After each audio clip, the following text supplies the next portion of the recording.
అండి, welcome to our channel Chandu Venki vlogs. అందరూ ఎలా ఉన్నారు? నేనైతే చాలా బాగున్నాను. చూసారు కదండి, లగేజ్ ప్యాక్ చేస్తుంది మా మమ్మీ. ఎందుకంటే మేము ఊరెళ్తున్నామని చెప్పాను కదా, అందుకని చెప్పేసి అయితే లగేజ్ ప్యాక్ చేస్తుంది. మా పాప చూడండి ఎలా చేస్తుందో. ఇంకా అమ్మమ్మ ఉంటేనైతే ఫుల్ హ్యాపీ అనమాట. మా పాప చూడండి ఇప్పుడే లెగిసింది. అప్పుడు వచ్చి టైం 7 అవుతుంది అనమాట. పడుకొని లెగిసింది. పడుకున్నదానే రెడీ చేశాను. ఇంకా బస్ మిస్ అవుతుందని చెప్పేసి లేపాను అనమాట. ఎందుకంటే బుక్ చేసాము బస్సు, అందుకని చెప్పేసి లేపాను. మార్నింగే వెళ్లాల్సింది, ఈవినింగ్ టైం అయిందనమాట. మా హస్బెండ్ ఎక్కడున్నారా చూపిస్తాను, చూసేయండి. పడుకున్నారు అలిగి. ఎందుకంటే మీరు వెళ్తున్నారు కదా, నేను ఒక్కడినే అని చెప్పేసి అంటున్నాడు. మీరు ఎప్పుడైనా నన్ను వదిలేసి వెళ్తారు అని చెప్పేసి ఫీల్ అవుతున్నాడు అనమాట. మా పాప చూడండి జాగ్రత్తలు చెప్తున్నాడు. అక్కడ ఎలా ఉండాలి ఏంటి అని చెప్తుంటే నేను అలా మాత్రం ఉండనని చెప్పేసి గట్టిగా చెప్తుందనమాట మా పాప. స్కూల్కి వెళ్ళాలి, చెల్లిని కొట్టద్దు, ఎవరిని కొరకద్దు అని చెప్పేసి అంటున్నారనమాట. నేను చెల్లిని కొడతా అని చెప్పేసి గట్టిగా చెప్తుంది వాళ్ళ పప్పాకి. చూడండి ఎలా అల్లరి చేస్తుందో. అసలు మేము నిన్ననే వెళ్లాల్సింది, కానీ మా హస్బెండ్ అన్నారు కదా రేపు సండే కదా నేను మార్నింగ్ పంపిస్తానులే, ఒక్కరోజు ఉండండి అని చెప్పేసి అన్నారనమాట. ఇంకా మా మమ్మీ సరేలే అని చెప్పేసి అంది. కానీ ఏంటంటే మార్నింగ్ మేము లేవలేదు, అందువల్ల లేట్ అయిందనమాట. అక్కడ లేట్ గా బయలుదేరితే ఇక్కడ మాకి లాస్ట్ బస్ ఉండదనమాట. అందుకని చెప్పేసి మళ్ళీ హన్మకొండ బస్ స్టాండ్ లో చాలా కష్టం అవుతుంది పిల్లలతోని, మళ్ళీ నైట్ అంతా ఉండాల్సిందని చెప్పేసి ఇంకా లేట్ అయినా పర్లేదులే నైట్ బయలుదేరామని చెప్పేసి బయలుదేరాము. ఇక్కడైతే స్లీపర్ బస్ బుక్ చేశాడు మా హస్బెండ్ అయితే. చూడండి పిల్లలు ఎలా ఆడుతున్నారో. మేము ఎప్పుడు వెళ్ళినా స్లీపర్ బస్సులనే వెళ్తామండి, ఎందుకంటే కొంచెం కంఫర్ట్ గా ఉంటుంది, పిల్లలకు కూడా పడుకుంటారని చెప్పేసి అయితే అదైతే బుక్ చేశారు. అక్కడైతే అంత ఇబ్బంది ఏం అనిపించలేదండి, ఎందుకంటే అక్కడ నుంచి హైదరాబాద్ వరకు ఫ్రీగానే వచ్చాము. ఎందుకంటే పడుకొని వెళ్ళొచ్చు కదా, అందుకని చెప్పేసి ఫ్రీగానే వచ్చాము. అసలు వదిలిపెట్టి వెళ్ళేటప్పుడు అయితే మామూలు బాధ కాలేదండి నాకైతే. తనైతే ఏడవడం ఒక్కటే తక్కువ ఉందన్నమాట. పిల్లల్ని అలా చూసేసరికి ఇన్ని రోజులు వాళ్ళతో ఆడి ఒక్కటేసారి సడన్ గా వెళ్తున్నారంటే చాలా బాధపడ్డాడు. ఇంకా ఆ విషయంలో అయితే నాకైతే ఏడుపు ఒక్కటే తక్కువైందండి. ఎందుకంటే మా హస్బెండ్ ఒక్కడే ఏం తింటాడో అని చెప్పేసి చాలా బెంగపడినా నేనైతే. అసలు ఎలా ఉంటాడో ఏంటో, పిల్లలు పడుకోక ఇంత ఇబ్బందితోని ఇంటికి వెళ్తున్నాం అనమాట. లేకపోతే అసలు వెళ్లాల్సిన పనే లేదు. ఇంకా చూడండి మా అమ్మ అయితే స్టార్ట్ చేసింది కొనివ్వడము. పిల్లల్ని మమ్మల్ని అందులో ఉంచేసి తను బయటకు వెళ్లి పిల్లల కోసం కొనుక్కొచ్చింది అనమాట. అక్కడి నుంచి స్టార్ట్ చేస్తే ఇంకా ఇంటికి వచ్చేదాకా కొనివ్వడమే.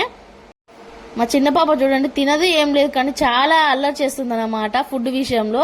వీళ్ళిద్దరు తినడండి, వీళ్ళిద్దరు వేస్ట్ చేసే ఫుడ్ అయితే ఇంకొక పిల్లాన్ని అయితే పెంచొచ్చండి, అంత వేస్ట్ చేస్తారనమాట. తినరు ఏం లేదు, అంతా పాడేయడమే. ఇంకా ఎక్స్ట్రాలకి అడగడం ఒకటి, ఇది కావాలి అది కావాలని చెప్పేసి అడుగుతారనమాట. చూసారుగా పిల్లల్ని అయితే అస్సలు వదలడండి. అసలు ఇంటి దగ్గరికి వస్తే మాత్రం పిల్లల్ని చూసుకోవడమే సరిపోతుంది తనకైతే. అలా అంత క్లోజ్ గా ఉండి ఇప్పుడు వెళ్ళాలంటే చాలా బాధపడుతున్నారనమాట. వాళ్ళు పడుకుంటే బాగుండు, అసలు నైట్ అంతా మెలకువతో ఉండడం వల్ల వాళ్ళకి ఇబ్బంది అవుతుంది, అసలు మాకు ఇబ్బంది అవుతుంది అనమాట. ఎందుకంటే తను డ్యూటీ చేసేస్తారు కదా, అందుకని చెప్పేసి తను మళ్ళీ ఇంట్లోకి వచ్చి పిల్లని చూసుకోవడం అంటే చాలా కష్టం అవుతుంది. మా పెద్ద పాపకైతే ఫీవర్ కూడా వస్తుంది కొంచెం. ఎందుకంటే నిద్ర లేకుంటే ఎలా అవుతుందో తెలిసిందే కదండి. అసలు వీళ్ళు పడుకోమంటే పడుకోరు, ఊకే ఏడవడం వల్ల నాకు రిస్క్ అనిపించింది అనమాట. నాకైతే 2 రోజులు ఫీవర్ వచ్చినట్టు అయింది. ఇంకా నన్ను చూడలేక మా మమ్మీని అయితే పిలిపించారనమాట. ఇంకా మేము వెళ్ళేటప్పుడు అయితే చాలా ఫీల్ అయ్యారు. ఇంకా ఫైనల్ అయితే స్టార్ట్ అయ్యాము. నాకైతే మామూలు ఏడుపు రాలేదండి. ఏడుస్తుంటే మా మమ్మీ అంటుంది కదా, ఎవరైనా అత్తగారింటికి వెళ్తుంటే ఏడుస్తారు కానీ నువ్వేంటే మమ్మీ వాళ్ళ దగ్గరకు వచ్చి రెస్ట్ తీసుకోమంటే ఏడుస్తున్నాం అని చెప్పేసి అంటుందన్నమాట. అదేంటోనండి, తను వదిలేయాలంటే చాలా బాధేస్తుంది. ఎందుకంటే మేమున్నప్పుడే సరిగా తినడు, ఇంకా మేము వెళ్ళాక ఎలా ఉంటాడో అని చెప్పేసి టెన్షన్ అనమాట నాకు. ఇంకా మా మమ్మీ అయితే ఏం పర్లేదమ్మా, ఊరికే ఇంట్లో ఉండడం వల్ల పిల్లలకు కూడా చాలా బోరింగ్ అనిపిస్తుంది, మన ఇంటికి వెళ్తే అలా ఉండదు కదా, నానమ్మ పిన్ని అత్తమ్మ మావయ్య వీళ్ళందరూ ఉంటారు కదా, వాళ్ళు చూసుకుంటారు కదా, నేను కూడా ఉంటా కదా, వాళ్ళకి కొంచెం ఫ్రీగా ఉంటుంది, తర్వాత వెళ్తుందిలేండి, ఏం మా ఇంట్లో ఉండని అవసరం లేదని చెప్పేసి మా అమ్మ అంటుంది అనమాట. ఇంకా ఆ బాధ ఎక్కడ పోయిందో గానీ మామూలుగా నవ్వుకోలేదండి. అసలు మామూలు జోకులు చేయట్లే మా అమ్మ అయితే. మా మమ్మీ కింద పడిందండి, అదైతే మామూలు జోక్ కాదు అసలు. అక్కడి నుంచి స్టార్ట్ చేస్తే మధ్యలో వచ్చే వరకు నవ్వుతూనే ఉన్నాం అనమాట. ఒక 1 అవర్ 2 అవర్స్ పడుకున్నాం అంతే. పిల్లలు కూడా అంతే చూస్తూ ఉండిపోయారు. వాళ్ళ ఇంట్లో ఉండేసరికి ఇన్ని రోజులు చాలా బోరింగ్ గా ఉండేది అనమాట వాళ్ళకి. ఇప్పుడైతే బయట ప్రపంచం చూడు. మా ఖుషి పాప అయితే అసలు పడుకోలేదండి, మొత్తం నైట్ అంతా తెలియతోనే ఉన్నట్టు ఉందండి. చూడండి ఎలా చూస్తుందో, అసలు తనకి నిద్ర అంటే తెలియకుండా ఉంది. బయట వెహికల్స్ అవి ఇవి చూస్తూ నవ్వడము అరవడం చేసిందనమాట.